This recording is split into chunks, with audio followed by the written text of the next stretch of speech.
Welcome to the Pitcher Nail Down. I'm Jason Gilbo at JGilbo11, looking over some pitching options for tonight's slate. Monday slate, we got 8 games on tap. We have ourselves Coors. We have a good high total out there in Texas. As far as low totals go, not so much. I don't see a run total under 3 for a team or under 4 for a team. But we do have some pitchers that we can look at today. Not a great pitching slate. You look at some of these names, I mean, we don't have one standout ace. It's kind of a lot of tier 2 pitchers, and the tier 2 guys we're kind of taking a little bit of risk on, but overall not bad. You know, I think it's one of those nights where I don't see a crazy high upside pitcher where we're going to get 10 plus strikeouts or anything close to it. But, you know, I think we're going to be looking at that mid-range where you want to find 40 on FanDuel, be pretty good with it, and you'll be solid around 20 DK points, and you'll be fine. You know, I don't think we're going to be breaking into the 50s and 60s or 25 and 30s for pitching tonight. So, overall, we'll start off with Masahiro Tanaka taking on a Toronto offense that was kind of limited against, you know, Boston's staff over the weekend, Pomeranz. You know, Sale obviously shut them down. This offense against right-handed pitching, they're a very right-handed heavy lineup. They're 22nd in the league in WOBA, 169 ISO, average hard contact rate, average strikeout rate, 20.6%. They don't walk a ton, but, you know, it's not like they're not walking at all. Tanaka's a guy, I'm somewhat intrigued with. You know, he's shown good stuff this season at times, but he's also shown the ability to just kind of blow up. You look at his last start, I was expecting a little bit more out of him in terms of the strikeouts, but, you know, you look before that, 10 strikeouts against Oakland, but the problem was he just gave up a couple of bombs. You know, strikeouts against Texas were there. He bounced back right after, 9 strikeouts against them. He's just been up and down. I mean, the strikeout rates it's there. Tanaka, you know, has been phenomenal in that department, especially missing bats, 14.3% swinging strike rate, 22.7% strikeout rate. Not walking a lot of guys. Home runs, that's what, you know, is really killing him here. 2.08 home runs per 9 this year. FIP up over 5. CR is at 3.91 compared to his 5.56 ERA this year. Take it for what it's worth. He's just been kind of a basket case in terms of fantasy production. Do I like him here? You know, yeah, he's a home favorite. Not as big as I'd like. You got Marcus Stroman on the other side, who I just feel like he's too expensive. This matchup is a little bit watered down from, you know, previous weeks, but it's still not bad. I just won't be going with Stroman. I just think he's too expensive. Yeah, he's coming off a great start against a Baltimore lineup that's heavily right-handed.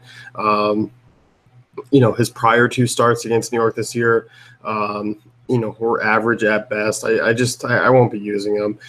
You can if you want, but with, you know, the amount of bats in the cores on the slate, I just won't be paying his price tag. So I like Tanaka in this one over Stroman for a little bit cheaper price. Moving on here, I really like Aaron Nola tonight.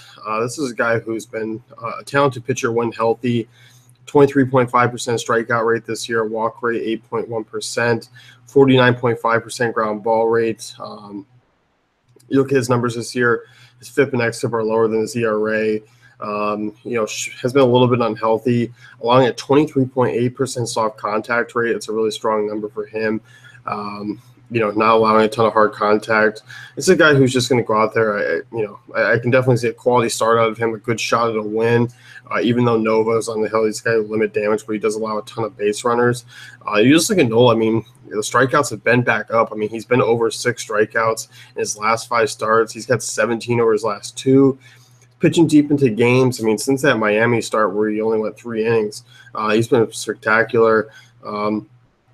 You know, walk rates has been a little bit up since that span. I mean, you know, he's allowed 8 walks over his last 3 starts, but overall, I'm not too concerned. This Pittsburgh team doesn't have a ton of power. They're only going to bring about 2 to 3 lefties to the table as well. They're 23rd in WOBA. They don't strike out a ton, but Nola's a guy I just can see hovering around maybe 5 or 6 strikeouts tonight. Anyway, you know, because the Pirates are a team that just doesn't strike out, but they're not one that's going to go out there and just completely nail a pitcher. So I like Nola here. Good guy in SP2s. You know, I like him as an SP1 as well. I just kind of feel like he gets a lot of mid-range options, and, you know, he kind of fits the same boat as a lot of these other guys, but I don't think the risk is as high as some of these other ones that we'll kind of get to next. So Adam Wainwright, we'll talk about next year. This is a guy who's at home. He's been fine in his career or over the last few years. We've seen complete blow-ups. I mean, we saw it against Cincinnati. We saw it against Baltimore. We had that, Adam Wainwright game in Arizona where you expect him to blow up, but he doesn't. Strikeouts have been on and off this year. Average strikeout rate on hand, 19.4%. This is where he kind of loses me here, 7.5% swinging strike rate. I don't like those numbers at all. Soft contact, 21%, not bad. Is keeping the ball in the park. ERA up over 5, though. FIP and XFIP around 4, so he might be due for some positive regression, but probably not much. It's just going to be spotty. One thing I just don't like about this matchup is, Marlins 20.5% strikeout rate. It's not bad. This is just a lineup with a lot of lefties. You're getting Gordon, Yelich, Bohr, Riddle, and then still obviously good right-handed hitters like Ozuna, Stanton, Real Muto, Prado. Do I hate it? No, but the 4.5 run total there, even at home for Wainwright, is still a little bit iffy. He is a decent favorite, minus 141.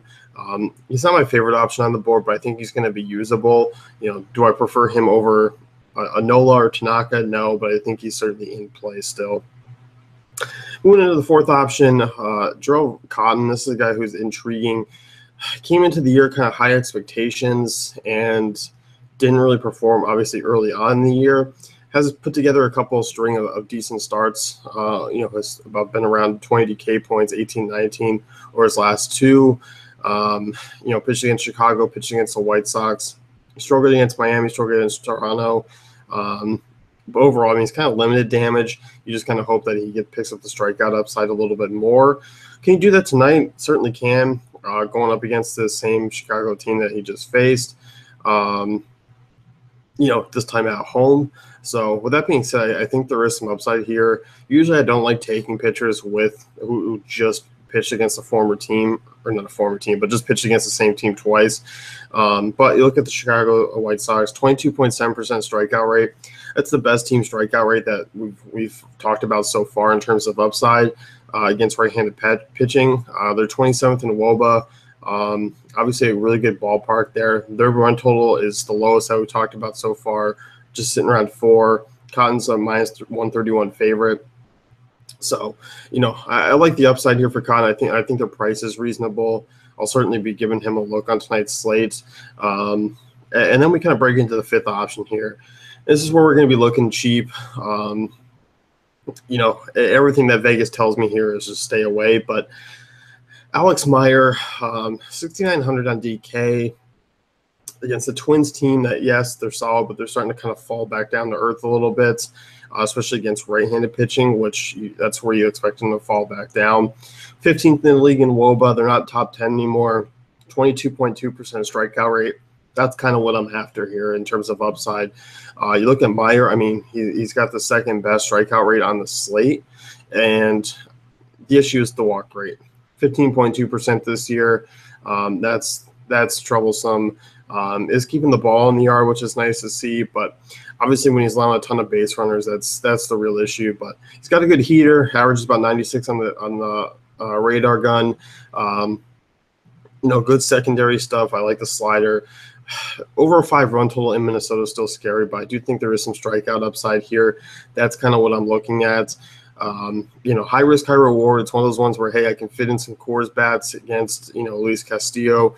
I actually think Jeff Hoffman's a pretty good pitcher. I don't know how much I'll be using the Reds, but, if you want some Coors exposure, it's just, he's in play.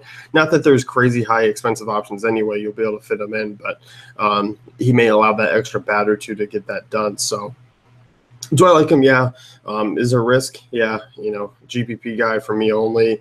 I think you can go with Tanaka, Nola, Wainwright, borderline cash for Wainwright, but, Tanaka, Nola in play for me.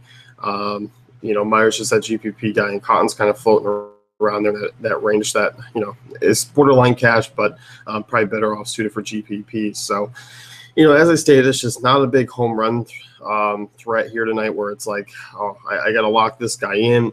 It's kind of a mixed bag of pitching options that have some good and have some bad. So I don't mind it, but those are about the 5 that I'll be looking at on tonight's slate, just kind of line up accordingly.